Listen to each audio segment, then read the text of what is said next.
अस्सलाम वालेकुम viewers. 27 Pakistan HVACR expo Lahore और हम मौजूद हैं भरमल इंटरनेशनल के स्टॉल पे। हमारे साथ हैं हसनैन भरमल साहब और इनसे पूछेंगे कुछ इस एक्सपो के बारे में और इनके प्रोडक्ट के बारे में। अस्सलाम वालेकुम सर। वालेकुम अस्सलाम। सर बताएं कैसा एक्सपीरियंस चल रहा है अभी तक आपका इस एक्सपो का?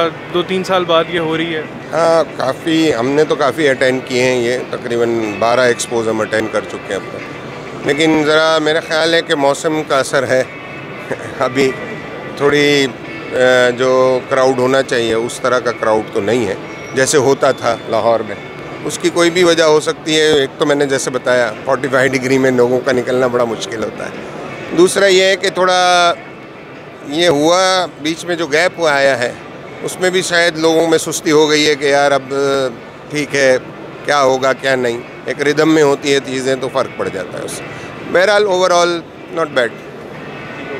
अच्छा सर, कुछ बताएं अपनी प्रोडक्ट्स के बारे में। आप किन किन चीज़ों में डील कर रहे हैं, किस इंडस्ट्री को डील करते हैं आप? एक्चुअली हम pipes, seamless pipes, MS pipe, fittings, valves, industrial HVAC sector में जो यूज़ होते हैं उसमें भी करते हैं। और HVAC के अलावा जो सेक्टर्स हैं जैसे टेक्सटाइल में, दूसरी कंपनी सीमेंट इंडस्ट्रीज़ है, इसमें भी हमारी, और दूसरी बहुत सी इंडस्ट्रीज़ में हमारी ये प्रोडक्ट यूज़ हो सकती है। क्योंकि पाइप जो है वो हर जगह लगता है, जहाँ भी पानी का काम है पाइप लगेगा, उसके साथ उसके वेल्व्स लगते हैं, ठीक है ना, और बाकी एक्सेसरीज़ भी लगती है।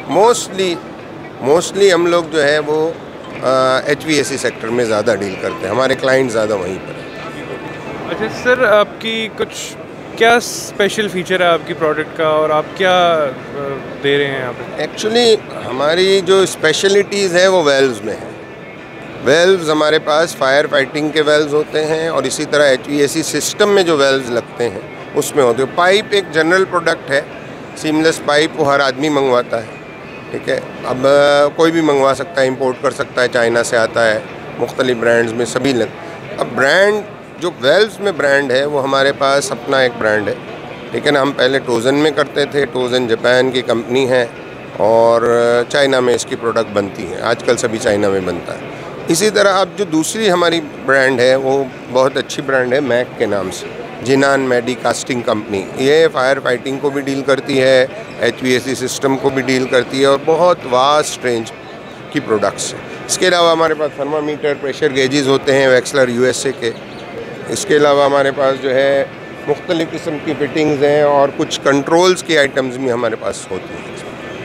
ठीक हो गया। सर, आप कहाँ पाकिस्तान में आपका अभी तक नेटवर्क है और कहाँ पे आप लोग प्रोवाइड करें सर्विसेज? नहीं, हम मेजर तो हमारा जो सेटअप है वो कराची से है, ठीक है ना।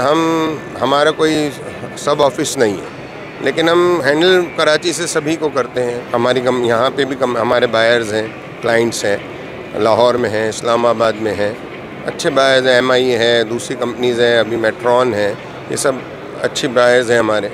तो कराची में भी अपना हमारा क्लाइंटेज है और यहाँ भी है।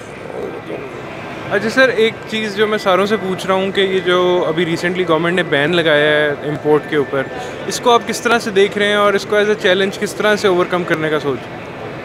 देखें, ओवरऑल सिचुएशन ही मुल्क की ऐसी है कि इसमें आदमी क्या बताएं और क्या रोए ऐसी सिचुएशन है। तो अब इंपोर्ट गवर्नमेंट को तो कुछ ना कुछ करना ही है ना। जब भी गवर्नमेंट पे कोई प्रॉब्लम आती है उसको अवाम पे ट्रांसफ़र करना ही है गवर्नमेंट को। कहाँ उनके अपने पास से तो वो कुछ नहीं लगाना नहीं है उनको। अब हुआ यही है कि इंपोर्ट जो हुआ है उस पे जो उन्होंने ड्यूटीज़ बढ़ाई है या जो XYZ उन्होंने अपने टैक्सेस को बढ़ाया है और बैंड जो है वो खैर हमारी आइटम्स पे तो वो लगा ही नहीं सकते, क्योंकि अगर हमारी आइटम से बैंड लगाएंगे तो हमारे यहाँ तो इतना मैन्युफैक्चरिंग होता नहीं है ये सब, तो इस पे तो नहीं लगा सकते। उन्होंने तो दूसरी ऐसी आइटम्स पे बैंड लगाए हैं। लेकिन ड्यूटीज़ जो है वो दिन ब दिन बढ़ती हैं और ड्यूटीज़ बढ़ती है तो कॉस्ट बढ़ती है। हर चीज़ की कॉस्ट बढ़ेगी तो फिर जाहिर सी बात है आगे तो प्रॉब्लम आएगा। एक और चीज़ sir, in terms of domestic production आप कुछ ऐसा आप देख रहे हैं कि पाकिस्तान में ये सारी चीज़ें बनना स्टार्ट हों? कितना टाइम लगेगा एटलीस्ट इनको, अगर ये यहाँ पे प्रोडक्शन स्टार्ट हो, ये कितना टाइम लगेगा इस सब? नहीं, ज़्यादा टाइम नहीं लग सकता इसमें बनने में। अगर इसमें सारी बातें इंसेंटिव्स, गवर्नमेंट की तरफ से इंसेंटिव्स होने चाहिए। मैन्युफैक्चरर्स को क्या इंसेंटिव्स हैं? अभी प्रॉब्लम्स ही हैं, लाइट नहीं है, गैस नहीं है, तो आदमी अपनी सारी जो है इन्वेस्टमेंट करे और आखिरी में पता चले कि मशीनें ही नहीं चल रही है, तो उसका क्या फ़ायदा? फर्नेस नहीं चल रहा है, जब तक कास्टिंग नहीं होगी तो वेल्व्स कैसे बनेंगे, कैसे डेवलप करेगा कोई? तो ये तो सारी इन चीज़ें ये हैं ही नहीं हमारे पास। तो हमारे पास वरना तो कोई इतना कोई ऐसे कोई काम नहीं है जो हमारे यहाँ के लोग ना कर सकें। करने में सब कुछ हम कर सकते हैं, हर चीज़ बन सकती है हमारे पास, ठीक है ना? ठीक है, थोड़ी टेक्नोलॉजी हमें बाहर से लेनी पड़ेगी और किया जा सकता है, इट्स नॉट वेरी फार। और चाइनीज़ जो है वो काफ़ी कोऑपरेटिव है इस मामले में, वो तो चाहते हैं, लेकिन हमारे यहाँ वो फैसिलिटीज़ नहीं। इंफ्रास्ट्रक्चर डेवलप करने की ज़रूरत है। ठीक है, thank you so much sir, thank you. Viewers हमारा चैनल देखते रहिए और लाइक और सब्सक्राइब करना ना भूलिएगा। Thank you.